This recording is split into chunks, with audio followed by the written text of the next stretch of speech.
Hi everyone. Thanks for joining us at In the Know. We're catching up with some of your favorite celebs, reality TV stars, and more direct from their homes. I'm your host, Gibson Johns, and today we're joined by Heidi N Closet, who was named Miss Congeniality for Season 12 of RuPaul's Drag Race.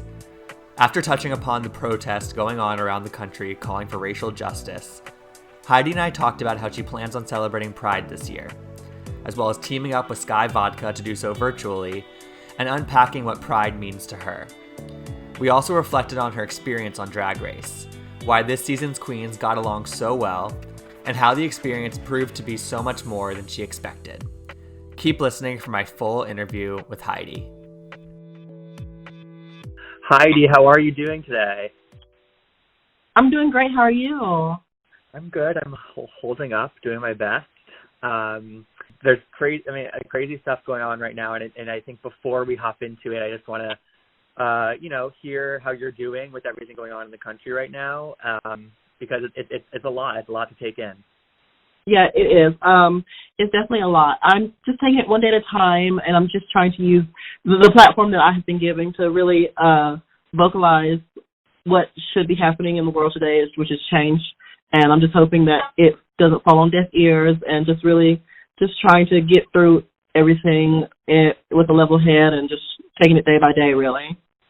Totally, and that's all we can really ask for, I think, right now. I think it's great that you're using your platform because it's grown so much in the past several months. Do you feel that? Do you feel like there are more eyes on you these days? Oh, like at all times, yeah. I feel like there's always people watching, and it's definitely different from what I'm used to, because I'm so used to, like before the show, like I didn't have a big following, I didn't have a bunch of fans or anything, and so it's definitely like a complete, total opposite of what I'm used to. Like I'm used to being able to do whatever I want, not even worry about people looking or whatever. But yeah, I can definitely feel like there's people always looking nowadays. Definitely. Especially because we're in quarantine, and there's really all people do is like get on social media and just and scroll. So yeah. Exactly. It's like no, everyone doesn't really have anything else to do, or hasn't had anything else to do for the past several months. So it's just like, you've gotten up to almost 500,000 followers. That's wild. That must feel pretty good though, that people have connected with you so much. It feels amazing. I'm like, oh my God, I can't believe so many people follow me or like even like my content. I'm like, oh my God, thank y'all. Are you officially sticking with Heidi N Closet as your drag name? I know there was a lot of conversation around that during the season, but it seems like you stuck with it. Yes, I have officially stuck with it. My fans, they deem themselves closet cases, and that wouldn't make sense if I was to change my name. So I kind of have to stick with it. I mean, it's been my name for 5 years and some change now, so it would be hard to like drastically change it that fast. But also it helps that the fans really enjoy it. And they've embraced it. That's nice. I love that. Yeah, take the closet back. I love it. I love it. I love that Not for you, people. Heidi. Thank you. And I think another thing that's obviously going to be different this year is Pride. Where June is Pride Month every single year, and usually we can all we can have parades and parties and celebrate with one another in person, which can't really happen this year. How do you personally plan on celebrating Pride this year? Me, I'm going to be celebrating Pride. I'm going to be with my loved ones. Of course, 6 feet apart, living our best lives. And just, taking time and really appreciating the journey that we've all come on in these 50 years. Pride isn't just about the festivals. It's not just about going out and having parades. It's about the people. And I think really focusing on that point and really taking time to really like adjust our mindsets that even though there's no parades or no festivals, that we can still have a wonderful Pride. I think that's what I'm going to be focusing on during Pride, is letting myself know that and letting others know that as well. Totally, and I think it's also this year especially can serve as a reminder about where Pride started. And I think you're right. It sort of just gets back to why are we doing Pride? Why do we have Pride in the first place? And where did it come from? And I think you're totally right. We're going to get back to the truth of it. Exactly. And you're also working with Sky Vodka and a couple of other great names like Kim Petras and to kind of help celebrate digitally as well and connect people virtually. And through that, you guys are going to give back to queer organizations and queer people affected by COVID. Was it important for you? Was it important for you to take your growing platform, like we talked about, and using it to give back as well? Because that's sort of like a responsibility that comes with a growing platform.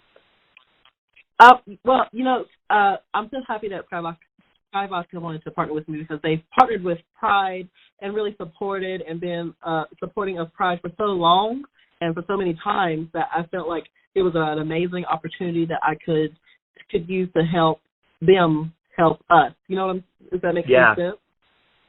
So it was prime opportunity, and it's just I've come from very humble beginnings, and I've been someone who has been given things out of pity. And I've always wanted to give back to people that have given to me, and I've been a part of this community, and this community has given me so many things that I want to give back to them, and this is a perfect opportunity to be able to give back to them. Totally. I think that's very well said. Do you have some favorite Pride memories from years past that kind of pop into your mind? Yeah. Oh my God. There's two that pop into my mind instantly. The first one is when I performed at Greensboro Pride for the first time. I performed in front of the Black History Museum in downtown Greensboro. Wow. That alone itself was amazing because that's where the stage was set up. It was right in front of the Black History Museum in downtown Greensboro, which was just incredible. I have a video on my social media from way back then where it's me right in front of the building. That's awesome. And then the second one that popped into my head was my drag mother. She headlined Greensboro Pride last year, and she was lip-syncing I Believe the Children Are Our Future, The Greatest Love of All by Whitney Houston, and she dedicated it to me, so I was over there in hot drag crying. Oh, my God. It was dedicated to the Muslim song to me. The mascara was running, Heidi. No, she had waterproof. Thank God. Thank goodness, because I was booing. It was not even cute crying. It was ugly crying. Oh, God. But those were two moments that are clearly, I mean, to me, when I hear those two moments, there's an emotion there, too, which I think speaks to why these moments are memorable for you. It's not just about the partying and not just about the festivals. It's about kind of that extra level of emotion that comes with some of these moments in Pride Month. 100%. And when I would ask you a question, what does Pride mean to you, just in general? What does it mean to you? What comes to mind there? Pride means to me being your most authentic, unapologetic self and living for you truly, because for many years we have been shamed for being different. We've been shamed for being gay, lesbian, queer, whatever under the umbrella that you may fall under, trans, whatever it may be. We've been ridiculed. We've been ostracized. We've been made fun of so many times. And honestly, the best way to rise above that is to live our full life to our truest and most full ability. Mm-hmm. That's what Pride means to me. And was there a moment for you where looking back, was there a moment where you felt as though you overcame that and you were finally able to fully be yourself, or was that a natural inclination from you from an early age? No, it was not. It definitely was not natural, especially from my background. It definitely was something I had to grow into. And honestly, the first time that I can say I was truly my most authentic self was the very first time I put on drag, I think, and went out that door. That was probably the first time that I really felt like whole and complete and like I'm living my life for me, because there were so many of my family members that were like, no, don't do that, or this, that, and third. And I did it anyway because I felt like I needed to do it, and I'm happy that I did. I think we're all happy that you did. I think the world is a better place because you did. And I was thrilled when you were announced as Miss Congeniality for this season's Drag Race. How did it feel to have your peers vote you into that position? Oh goodness, they're delusional. No, I'm joking. I think I think it's amazing because it's so weird because for many years I was ridiculed for being who I was, and going into the competition, I wanted to be my most authentic self, and I was. And I think they saw that. And I think that's why they saw the genuine. They saw the personality. They saw all the goodness in me. And I think that's why they chose it. And it just feels amazing to be celebrated for just being me. And I'm just so happy to have been part of such amazing and talented cast that they and I have made together. And it just feels incredible to have been celebrated that way. Definitely. And I think it must be reassuring for you to see that viewers also were extremely happy that you got that title as well. Yeah, literally the day before this episode aired where I got crowned Miss Congeniality, I got tagged so many times saying, "If Heidi N Closet doesn't win," I was like, "Oh, thank y'all so much." So it was very sweet seeing so many people support me on that as well. Mm-hmm. And you mentioned this, but you sort of alluded to this, but I did feel like this season has felt especially drama-free, and the cast felt especially close and supportive of one another. Was that what it felt like in filming as well? Because it came across on TV, but I'm curious if that's also the feeling that you felt kind of in season. Oh yeah, we're definitely a very close-knit season. We all get along. We all like each other, and it definitely came across while we were there. Like, we didn't really get into many arguments throughout the whole season. I think this season was more about the art and less about the drama.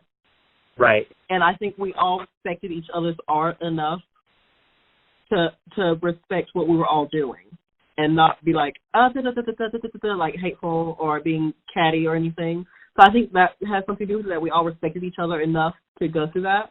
And I really think that was definitely a testament to it. And yeah, it was very, very that on set too. Like, we just didn't see the point in getting upset. We didn't see the point in hating each other. We just enjoyed each other's company and had a fierce ass competition. Totally. Yeah, I feel like it's, if you can put the craft first and put the art first, then why not just do that? Exactly. I think that you spoke about this kind of throughout the experience, it seemed, but you I think grew personally, and your craft improved throughout the show, and I think you've said that. What was kind of the biggest thing that you learned throughout this experience that you took with you? Oh, the biggest thing I've learned is how to blend. No, I'm joking. No, the most important thing I've carried on and learned, and important that I've learned, is definitely confidence is key. I feel like I went into season 12 thinking I was confident, but I really wasn't. It was more of just a facade of how confident I was trying to tell myself I was confident. And throughout the season, I think I grew into a more confident person and entertainer. And I think that is the biggest thing that I took from it. And also 11 fierce sisters. Totally. I mean, you can't deny that. Do you have a best behind the scenes memory from the season? Oh, behind the scenes memory. Oh my God. Well, I think I told this story during our red carpet, but there's during the sewing challenge, for my Baltimore elegance, the extravaganza that I had made, around the leg part, in between my legs, I had to get in body to get the balls on right, and I couldn't hot glue myself, so I actually had to have Widow hot glue the balls to my legs and in between the legs. Close for comfort. We got really close, and and it got really warm, and we were just trying to live our best life. But yeah, that was definitely one of the funniest behind the scenes moments. That was definitely a moment to remember. Truly, I would love to see footage of that. I was hollering because it was really warm, and Penelope was nervous. And this season of Drag Race also had some really amazing guest judges. And I'm curious first who you were most excited by when you heard they were there. Who were you most excited to see? Hearing their names, I was really excited to see so many of them. I know Whoopi Goldberg was one of the standouts for me. Like, like Wolfie is someone I've known, not like known like her personally, but I've known of her and been a fan of her my whole life. Literally my whole life. And for her to be there, I'm like, ah! And it was not a disappointment meeting her. Also, I was really thrilled to meet Leslie Jones because I was like, icon. I've seen her for Snatch Game. Yeah. So for her to have been there before Snatch Game, I was like, yay! And I think what's really cool about the guest judges on this show compared to potentially other shows is that they hang out with you guys backstage during Untucked. Like that, you guys actually get to have true conversations with them beyond just their critiques of you, which that must have been really fun. Yeah. Oh my God, it was so much fun. All of them had so many wise words to say and just things to really live by, and it was really, really helpful throughout the competition. I remember one of the guest judges, she told us that we need to, it wasn't until I think she's an actress, and she was like, she'd always go to interviews and stuff and auditions and would say, I'll do this if you give me the part, whatever. And she said it wasn't until she truly started delivering herself it was until she got booked. And I think that really stuck with me. And I was like, okay, so I need to not worry about what I'm trying to give them what I think they want. I just need to give them me. And I think that really stuck with a lot of us, honestly. Yeah, that's really great advice. If you look back at the full experience for you, how is it different or the same to what you expected to go through? Oh, it's very much what I expected to go through. It was absolutely nothing what I thought it was going to be. It was a lot faster. Yeah. A lot colder. It was absolutely nothing I expected, but I like to say it was the hardest thing to do, but it was the funnest thing I've ever done as well. So it was just an amazing, incredible experience, and I'm just so happy that I got to go through with it. Mm-hmm.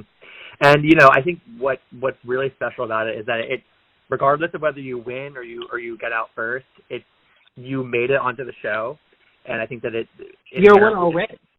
Yeah, exactly, and it inherently changes your platform, and you can always say that you were on the show, and that I just feel like that changes probably the shows that you put on and the book and the events that you book and things like that. Absolutely. Talk to me about sort of like how you want to take advantage of this opportunity, because it's already changed your career clearly, but kind of what do you hope this brings for you? I've struggled my whole life, really, growing up in a small country town, young as a 5, so money was always thin. I want to be able to build a career and take care of myself and my loved ones, truly, is the main end goal. Yeah. But I want to be able to build a career. I want to be on TV more. Hopefully I will break into more TV things. I want to dabble in everything. I just feel like I can do it. I have the opportunity to do it, so why not do it? I just want to dabble in everything and really build an empire. Not to rival Ru, but to be able to stand on its own.